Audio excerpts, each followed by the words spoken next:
acting under the united banner of M31 movement, stand before this embassy not as beggars of justice, but as rightful heirs of Zimbabwe's constitutional promise, betrayed, brutalized, and silenced by illegitimate administration headed by Mr. Emmerson Dambudzo Mnangagwa. We write to you, Ambassador, with rage burning in our hearts and law in our hands. We declare that we will no longer be silent. Citizens like Nyoka Buna are subjected to transnational political persecution and unlawful attempts at extradition. The embassy colludes with the Zimbabwean regime to forge criminal dockets, manufacture fake identities, and manipulate South African legal processes for political gain. Rampant and systematic corruption continue to hollow our every institution of government in Zimbabwe, where its citizens languish in poverty and in fear. A regime whose head of state is clearly incapacitated continues to occupy office unconstitutionally and against the national interest. We declare that these actions constitute violations of international law, abuse of diplomatic immunity, obstruction of justice in foreign jurisdictions, and breach of the Zimbabwean constitution, particularly section 59, which talks about equality and non-discrimination.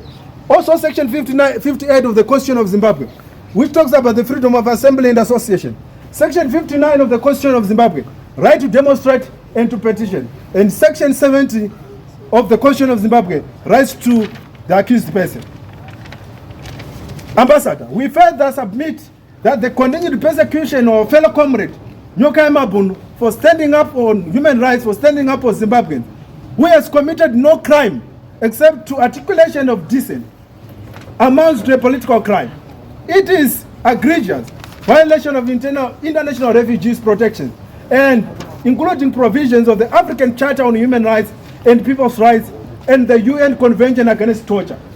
We put it to you that Mr. Mnangagwa is no longer fit for office, physically or morally, and must relinquish power immediately in accordance with Section 96 of the Constitution. I want to repeat this. Mr. Ambassador, we put it to you that your principal, Mr. Mnangagwa, is no longer fit for office, physically or morally, and must relinquish power immediately in accordance with Section 96 of the Constitution of Zimbabwe. Therefore, Mr. Ambassador, we demand the following. Number one, that the Zimbabwean embassy immediately cease and desist from interfering in the legal and asylum processes of Zimbabweans in South Africa, particularly the case of Comrade Nyoka Emabunu. Number two, we demand that all personnel involved in the forging of documents and unlawful collusion with security agencies be investigated and recalled. Number three, we demand that President Mnangagwa immediately vacate office due to incapacitation and systematic failure to govern. Let me repeat number four. It's important that President Emmerson Mnangagwa, the President of Zimbabwe, immediately vacate offices due to incapacitation and systematic failure to govern. Number five, that the government of Zimbabwe establish a transitional processes led by independent and credible actors to restore constitutionalism and impunity and prepare for the fresh elections. Failure to address these, Comrade Ambassador, we will result in the expansion of lawful and peaceful civic resistance, both inside and outside Zimbabwe. This is not a plea. It is a warning, Mr. Ambassador. History is watching you. The people are waiting. Mr. Ambassador, let me repeat this once more. Failure to address these demands with your principle, this will result in the expansion of lawful and peaceful civic resistance, both inside the country and outside Zimbabwe. This is not a plea. We are not begging you, Mr. Hamazri.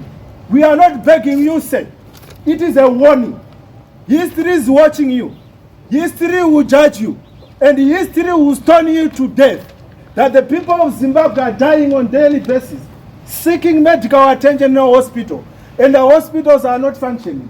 The hospital system is in the intensive care unit. Nothing is working. People are not going to school.